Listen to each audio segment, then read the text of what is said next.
Yo, what is up, my home slices of pucker pie? Welcome to PJT Forging. Oh shizzle.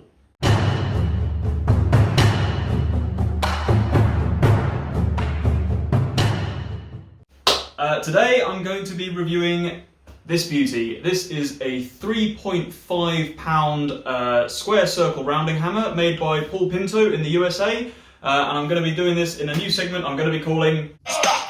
Hammer time! It's really cold in the workshop today, hence why you can see my breath. So for the past year or so, this has been my go-to blacksmithing hammer. I'm absolutely in love with this thing. I think it's a phenomenal bit of tooling. The reason I'm shooting this video... oh god. The reason I'm shooting this video is I basically want to run through some of the pros, some of the cons, things like pricing, how long it took to deliver, you know, things like that. But the main reason I want to shoot this is because I want to give some kudos to the smith who made this. Like I say, this is made by Pinto, who's a young American blacksmith, works out of the USA. And if you haven't heard of him, do yourself a favour and go and check out his channel. He makes some absolutely phenomenal pieces of tooling and equipment, and his skill and blacksmithing ability far surpasses my own. I'm incredibly jealous of the guy. Very, very talented. I highly suggest checking him out. Like I say, I'll put a link to his channel down in the description. But with that out of the way, let's get down to business. Let's review this hammer. Well, I think the first thing we can say about this hammer is that she is a looker. It's a very pretty piece of kit. The hand forging on this is absolutely excellent. I like all the sizings and dimensions he's used, as well as the touch mark you can see there taking up the center frame. It's a very attractive bit of forging.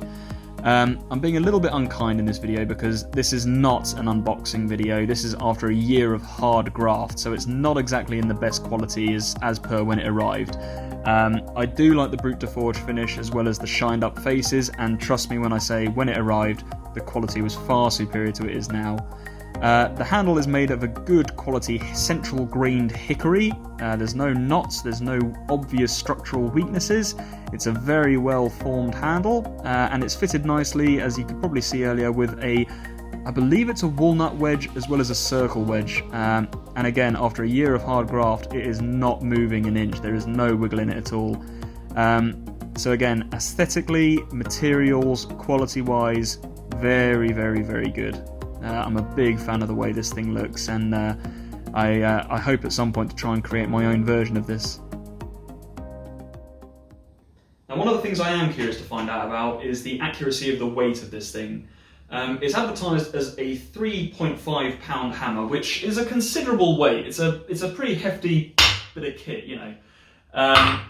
However, the 3.5 pounds only relates to the actual head of the hammer. It doesn't take into account the weight of the handle material. Here's the thing. Even if you start with exactly 3.5 pounds of material, you lose some of that during the forging process through scale, waste, oxidization, all of those sort of bits and pieces come into effect. Likewise, even if you try to account for the waste, it's a guessing game. There's too many variables. It depends on the heat of the flame. It depends on whether it's an oxidizing flame. It depends on whether it's coke forge, gas forge. It depends on the length of time it takes you to forge. It's kind of impossible to get it 100% accurate. So I'm kind of curious to see how much this thing does weigh in total. It's probably a bit of a pointless test because, like I say, I'm weighing it with the handle. There's no way I want to remove that. So it's really just a kind of a point of interest, but we'll see. Now, one of the things we have to do before we measure this thing is take this scale from a sensible unit, like grams and kilograms, to a ridiculous unit, like pounds and ounces. But here we are. Let's put this on, see if we can balance it, and find out how much it weighs in total. I guess that's 4 pounds and 7.7 ounces? I have no idea if I'm reading that right. How can you have 2 decimal places? Oh well, I'm sure either an American or a Victorian will tell me in the comments whether I've got that right, but there we go, 4.7.7. This was a stupid test. Next, let's talk about the pricing, the cost. This thing cost me 139 American dollars, which is probably, give or take, maybe 100 to 110 pounds. However, unfortunately, because I don't live in America, I also had to pay the shipping fee, which was a further $65. So I ended up paying about $204, $205 for this hammer. Again, I'm not entirely sure off the top of my head what the conversion rate is, but I reckon it was probably around the £150 mark. Was it worth it? Do you know what? Yeah, I reckon it was. The way I look at it is, if I say I earned 150 quid a day doing my job, that's already paid off the hammer. One day has paid off this hammer. Have I gotten more than one day's use out of this thing? Absolutely, yeah. Like I say, it's been my workhorse. I understand that it's not an affordable price for everybody to pay, but I think given the time, the effort, the skill involved in making this thing, I think it's a very fair price for him to charge. So, do you know what? Got no qualms there at all. Is it versatile? In a word, yeah. You've obviously seen me use this in forging videos, but what you might not have seen me use it for is I've knocked down a wall while I was doing up the house between the kitchen and the lounge. I've also used this to power drive some stakes, probably a good 3 or 4 foot into solid clay for the fencing across the front of my garden. So versatility wise, yeah, I've got no concerns at all. This thing might be designed for blacksmithing, but at the end of the day, it's a hammer. If you whack something with it, it's either going to break or stick in something. So really all you're looking for is a good quality one, which I think I've probably covered. It is. Now, I've been racking my brains trying to think about some of the cons regarding this hammer, and there's not many. There's some very superficial ones, like right at the end here where the wedge is fitted. It doesn't quite match up with either side of the actual handle itself. It kind of overlaps the handle material.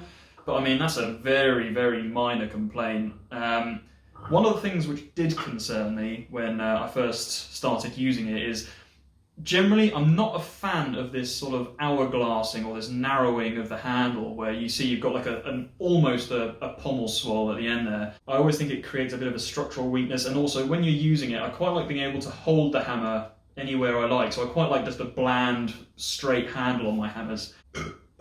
In regards to how well it's held up, you can probably see I've had a few mishits over the years. There's certainly a few scuffs and bangs in it, and it's certainly held its own. There's no signs of sort of splintering or fracturing. The thing seems to be working absolutely fine. The only thing I do find is, like I say, if I'm using this thing for a long time and I'm holding it quite high up, just the fact that I've got quite large hands, and for a thin handle like it is there, I actually get quite a sore grip after a while, quite a sore forearm from having to tense so tightly holding this thing. The trouble then is if I hold it all the way down at the bottom, my arm's going to get knackered very quickly doing a full swing of that. But again, it's a minor complaint. I think if I was to give any pointers, it would be, whilst aesthetically it's pleasing, I would keep it straight, but that's just me. And really the only other flaw I can think of regarding this thing is the waiting time, which is probably a bit unkind because I can totally understand it. It takes time to make these things. I don't know whether he has a supply of these ready to ship or whether he makes to order. I would imagine probably the latter. It probably took about, testing my memory, it was over a month, maybe a month and a half. But whether that includes the actual manufacturing of the hammer or whether that is just the time it takes to ship, because this was obviously shipped, not flown, I don't know. Again, it's a very minor niggle.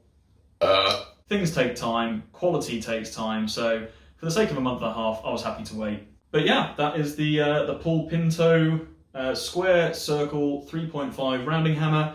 It's on his website. It's called The Traditional if you want one of your own. I don't know whether it's for sale at the time of posting this, so please don't have a go at me if you go and have a look and you're disappointed. But again, support the guy. His products are of a really good quality and they last. Anyway, that's all I got, guys. Until the next time, take it easy. Bye-bye.